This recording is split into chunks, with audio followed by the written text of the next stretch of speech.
ایک دفعہ کا ذکر ہے کہ ایک نہایت محنتی کسان جس کا نام رحیم تھا، اس کے 4 بیٹے تھے۔ ان کے نام تھے اکبر، اصغر، ناصر اور بابر، جو کہ چاروں میں سب سے چھوٹا تھا۔ یہ چاروں بھائی دوسرے سب بچوں سے بہت مختلف تھے، جو کہ قریبی دیہی علاقوں میں رہتے تھے، کیونکہ یہ چاروں اپنا زیادہ تر وقت کھیلنے اور شرارتیں کرنے میں گزارتے تھے۔ جب ہمسائے میں رہنے والے لوگ ان بھائیوں کی شرارتوں سے تنگ آ جاتے تو وہ رحیم سے ان کی شکایت کرتے۔ تب وہ سب شرارتی بھائی بھولے بھالے بن جاتے اور وعدے پر قائم رہنے کا ارادہ کیے بغیر ہمسائیوں سے معافی بھی مانگ لیتے۔ گاؤں میں ایک پرائمری اسکول تھا۔ رحیم نے اپنے چاروں بیٹوں کو وہاں اس امید میں داخل کرا دیا کہ ان کے اندر کوئی نظم و ضبط قائم ہوگا، مگر یہ سب بھائی روزانہ اسکول بہت دیر سے جاتے اور استاد خواہ کتنی دفعہ ڈانٹ ڈپٹ کرتے مگر وہ اپنے طور طریقے نہ بدلتے۔ رحیم بہت ہی رحم دل انسان تھا اور اس نے کبھی اپنے بیٹوں کے ساتھ سخت کلامی نہیں کی، بلکہ وہ ان کے پاس بیٹھ جاتا اور ان کو دلائل دے کر سمجھانے کی کوشش کرتا۔ پیارے بیٹوں، رحم دل والد نے ایک دن بہت پیار سے کہا، تم لوگ ابھی بہت کم سن ہو، ابھی بہت چھوٹے ہو اور اپنا تمام وقت کھیل کود میں گزارتے ہو، لیکن اگر تم نے اس عمر میں محنت کرنا نہ سیکھا تو جب تم لوگ بڑے ہو جاؤ گے تو کچھ بھی کرنے کے قابل نہیں ہوگے۔ سب بیٹے یک زباں ہو کر بڑے جوش سے کہتے، ابا جان، آپ بالکل فکر نہ کریں، ہم بہت جلد سب کچھ سیکھ لیں گے، ہم وعدہ کرتے ہیں۔ لیکن جیسے ہی ان کے والد انہیں ایک اور موقع دینے کے لیے راضی ہوتے تو چاروں بھائی اپنا وعدہ فوراً بھول جاتے اور جلد ہی اپنے پرانے طور طریقوں پر اتر آتے، اور وہ جدھر بھی نکل جاتے شرارتیں کرتے، تباہی اور بربادی ڈھاتے نظر آتے۔ اگر کوئی ان سے کوئی کام کرنے کے لیے کہتا تو وہ سب طرح طرح کے بہانے بنا دیتے، جبکہ دراصل یہ چاروں بھائی نہایت سست اور کاہل تھے۔ پھر اسی طرح دن، مہینے اور سال گزر گئے اور یہ چاروں بڑھ کر جوان ہو گئے۔ انہوں نے پڑھنا لکھنا بالکل بھی نہ سیکھا اور نہ ہی انہوں نے کھیت پر کوئی کام والد کی مدد کے لیے کیا۔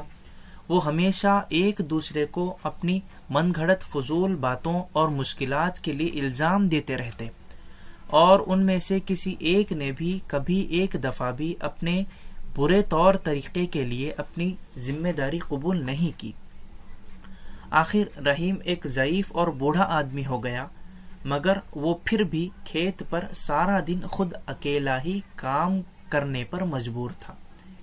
یہ کام ایک بوڑھے آدمی کے لیے بہت محنت کا تھا اور رحیم کو وہ دن بہت مشکل لگنے لگے تھے۔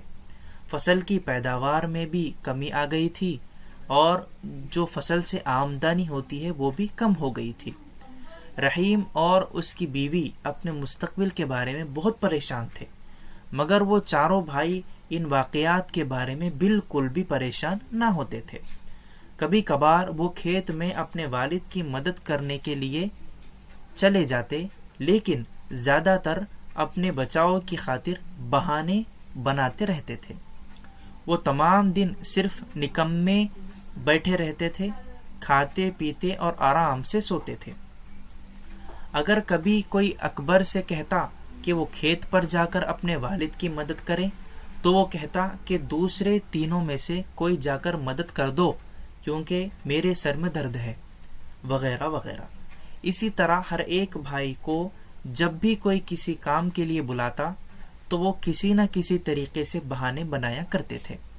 پھر ایک وقت ایسا آیا کہ رحیم واقعی اس قدر ضعیف اور بیمار ہو گیا کہ کوئی کام کرنے کے قابل نہیں رہا، اور اس نے حقیقت میں یہ محسوس کیا کہ وہ زیادہ دیر تک زندہ نہیں رہ سکے گا۔ رحم دل باپ اپنے ناکارہ بیٹوں کے بارے میں بہت فکر مند ہو گیا اور اس کے دماغ کو بہت سے مشکل سوالات نے گھیر لیا۔ اسے یہ نہیں معلوم تھا کہ جب وہ نہیں ہوگا تو ان کا کیا ہوگا۔ انہوں نے کوئی ہنر نہیں سیکھا تھا، اس لیے وہ اپنے لیے روزی کیسے مہیا کر سکیں گے۔ ان کے برے اعمال کے باوجود رحیم اپنے بیٹوں کو دل سے چاہتا تھا اور ان کی مدد کرنا چاہتا تھا، اس لیے وہ بیچارہ ضعیف آدمی بہت ہی غور سے یہ سوچنے لگا کہ کیا کیا جائے۔ بہت دیر غور کرنے کے بعد رحیم کو ایک منصوبہ سمجھ میں آیا، جس کے بارے میں اس نے خیال کیا کہ شاید وہ کارآمد ہو سکے۔ پھر وہ خود بخود مسکرایا اور اس نے اپنی بیوی سے کہا کہ وہ اس کے چاروں بیٹوں کو بلا کر لائے تاکہ وہ اس کے سامنے آ کر بیٹھیں اور اس سے پہلے کہ وہ قبر میں جا سوئے انہیں اپنی وصیت سنائے اور نصیحت کے چند الفاظ بھی کہہ سکے۔ رحیم کی بیوی یہ سن کر بہت پریشان ہو گئی کیونکہ وہ اپنے خامد کو بہت چاہتی تھی۔ بہرحال اس نے اپنے بیٹوں کو بلایا اور انہیں ان کے والد کی خواہش کے بارے میں بتایا۔ چاروں بھائیوں کو اس بات کا بہت صدمہ ہوا کہ ان کا باپ فوت ہو جائے گا۔ وہ اپنے والد کے قدموں کے پاس اس کی آخری وصیت سننے کے لیے بیٹھتے ہی رونے لگے اور آہ زاری کرنے لگے۔ پیارے بیٹو، رحم دل باپ نے کہا، میں نے زندگی بھر تم سے محبت کی اور تمہاری دیکھ بھال کی۔ میں نے واقعی پوری کوشش کی کہ تم خوشی اور آرام و آسائش سے رہو اور میں تمہاری حفاظت کرتا رہا، لیکن اب میں بوڑھا اور بیمار ہوں اور جانتا ہوں کہ میں جلد ہی مر جاؤں گا۔ بوڑھا پھر کھانسنے لگا، اس کی سانس میں خرخراہٹ تھی اور اب چاروں بھائی خود دیکھ سکتے تھے کہ ان کا باپ حقیقت میں بہت بیمار تھا۔ لیکن میں نے ایک بہت بڑا خزانہ تم لوگوں کے لیے بچا رکھا ہے، رحیم نے گفتگو جاری رکھتے ہوئے کہا، تاکہ تمہاری زندگی میرے جانے کے بہت عرصے بعد تک بھی آرام سے گزرتی رہے۔ بہت زمانہ گزرا، میں نے اپنے کھیت کی زمین میں کسی جگہ ایک بہت بڑا اور بہت گہرا گڈھا کھودا۔ پھر میں نے اس گڈھے میں اس خزانے کو اس وقت کے لیے کہ جب تمہیں اس کی ضرورت پڑے حفاظت کے ساتھ دفن کر دیا، لیکن اب مجھے بالکل یاد نہیں رہا کہ وہ کس جگہ پر ہے۔ چاروں بھائی ایک دوسرے کی طرف تعجب سے دیکھنے لگے، لیکن وہ اپنے باپ کے خزانے کے تصور سے کافی خوش بھی نظر آ رہے تھے۔ میرے مرنے کے بعد تمہیں اس کا سراغ لگانا ہوگا اور اسے کھود کر نکالنا ہوگا، رحیم نے بات جاری رکھی۔ پھر تم اپنے چچا سے، جو کہ اس وقت خاندان میں سب سے بڑے ہوں گے، درخواست کرنا کہ وہ اس خزانے کو تم چاروں کے درمیان برابر حصوں میں تقسیم کر دیں۔ اس کے لیے آپس میں جھگڑے مت کرنا، اپنے چچا کے فیصلے کی تعظیم کرنا۔ یاد رکھو کہ اپنے بڑوں کی عزت کرنا ہماری تہذیب کا ایک اہم حصہ ہے، تمہیں ان کی عزت کرنے کو اپنا فرض سمجھنا چاہیے۔ چاروں بھائی کھیت میں دفن کیے ہوئے خزانے کو فوراً ہی ڈھونڈنے کے لیے مضطرب نظر آنے لگے۔ رحیم نے یہ ظاہر کیا کہ اس نے اپنے بیٹوں کے اس رویے کو دیکھا ہی نہیں اور اس نے اپنی تقریر جاری رکھی۔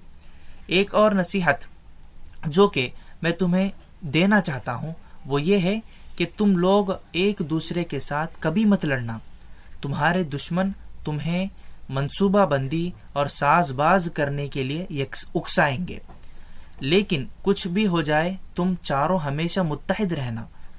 مل جل کر تم سب بہت طاقتور ہوگے اور کوئی بھی تمہیں نقصان نہیں پہنچا سکے گا، اور کسی کو بھی اس خزانے کے بارے میں اس وقت تک مت بتانا جب تک تمہیں وہ نہ مل جائے۔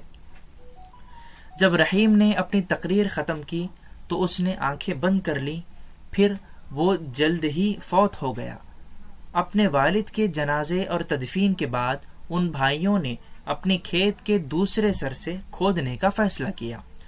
انہوں نے اب تک اپنی زندگی بہت سستی، کاہلی، آرام اور آسائش میں گزاری تھی، اس لیے کھیت کے تھوڑے سے حصے کو کھودنا بھی ان کو بہت مشکل لگا۔ سست اور کاہل سب بھائی جلد ہی ہار کر گھر پر آرام کرنے کے لیے چل دیے۔ اگلے دن پھر ایسا ہی کیا، پھر اس سے اگلے دن اور اس سے بھی اگلے دن ایسے ہی کرتے رہے، یہاں تک کہ آہستہ آہستہ مگر یقیناً کھیت کا زیادہ تر حصہ بھائیوں نے کھود ہی لیا۔ ان کو اسی طرح کام کرتے مہینہ بھر اور گزر گیا، مگر انہیں دفن کیا ہوا خزانہ نہیں ملا۔ وہ کسی اور سے اس کا ذکر بھی نہیں کرنا چاہتے تھے اور نہ ہی کسی کی مدد لینا چاہتے تھے، کیونکہ وہ اس خزانے میں کسی اور کو حصے دار نہیں بنانا چاہتے تھے۔ وہ سب کھدائی کرتے کرتے بہت تھک گئے تھے، مگر ان میں سے کوئی بھی اس خزانے کو چھوڑنا نہیں چاہتا تھا۔ آخر کار بھائیوں نے غور کیا کہ انہوں نے پورا کھیت کھود ڈالا لیکن خزانے کا کوئی سراغ نہیں ملا۔ تب انہوں نے خیال کیا کہ ان کے باپ نے خزانہ بہت ہی گہرا دفن کیا ہوگا، اس لیے انہوں نے اور بھی زیادہ گہرا کھودنے کا فیصلہ کیا۔ ایک اور مہینہ گزر گیا، مگر دفن کیے ہوئے خزانے کا کوئی نشان بھی نہیں ملا۔ سارا کھیت اب پوری طرح نیچے سے اوپر ہو چکا تھا اور ہمسائے بھی ان بھائیوں کی محنت پر رشک کرنے لگے تھے۔ آخر کار چاروں بھائیوں نے دفن کیے ہوئے خزانے کو کبھی بھی پا لینے کے خیال کو ترک کر دیا، مگر یہ دیکھ کر کہ انہوں نے کھیت کو اتنی اچھی طرح تیار کر لیا تھا، اس لیے انہوں نے وہاں پر اس موسم میں گیہوں کی کاشت کرنے کا فیصلہ کیا۔ جب فصل کاٹنے کا زمانہ آیا تو اس کھیت میں بہت اعلیٰ درجے کا اور بہت مقدار میں گندم پیدا ہوا، جس کو وہ سب بھائی منڈی میں لے گئے اور اسے ہزاروں روپیوں میں فروخت کر دیا۔ اپنے والد کی نصیحت پر چلتے ہوئے سب بھائی اپنی کمائی ہوئی دولت کو اپنے چچا کے پاس لے گئے اور ان سے اس رقم کو چاروں میں برابر تقسیم کرنے کی درخواست کی۔ ان کے چچا چاروں بھائیوں پر فخر کرنے لگے اور بولے، شاباش میرے بھتیجو، تم نے آخر کار یہ ثابت کر دیا کہ تم میرے محنتی بھائی رحیم کے محنتی بیٹے ہو۔ یہ کھیت جو میرا بھائی تمہارے لیے چھوڑ کر گیا ہے وہ خود ہی ایک خزانہ ہے، اور اگر تم اسی طرح محنت کرتے رہو گے تو تم اس کا ہمیشہ انعام پاتے رہو گے۔ اگلے سال چاروں بھائیوں نے محنت کر کے پھر گندم کی کاشت کی۔ اس دفعہ پیداوار پہلے سے بھی بڑھ کر ہوئی، اور جب انہوں نے یہ گندم منڈی میں فروخت کی تو انہوں نے پہلے سے بہت زیادہ رقم پائی۔ کچھ سال تک اسی طرح کام کرنے کے بعد چاروں بھائی کافی امیر ہو گئے اور اپنے کام میں بھی خوش رہنے لگے۔ آخر کار یہ واضح ہو گیا کہ اکبر، اصغر، ناصر اور بابر دفن کیے ہوئے خزانے کے معمے کو حل کر لیا۔ اصل خزانہ تو محنت اور ترتیبی نظام کا صلہ تھا۔ چاروں بھائی اپنے والد کی ہوشیاری اور دور بینی پر فخر کرتے رہے، کیونکہ صرف وہی تھا کہ جس نے ان کو محنت، نظم و ضبط، اتحاد اور اپنے بڑوں کی تعظیم کی فضیلت کا سبق دیا تھا۔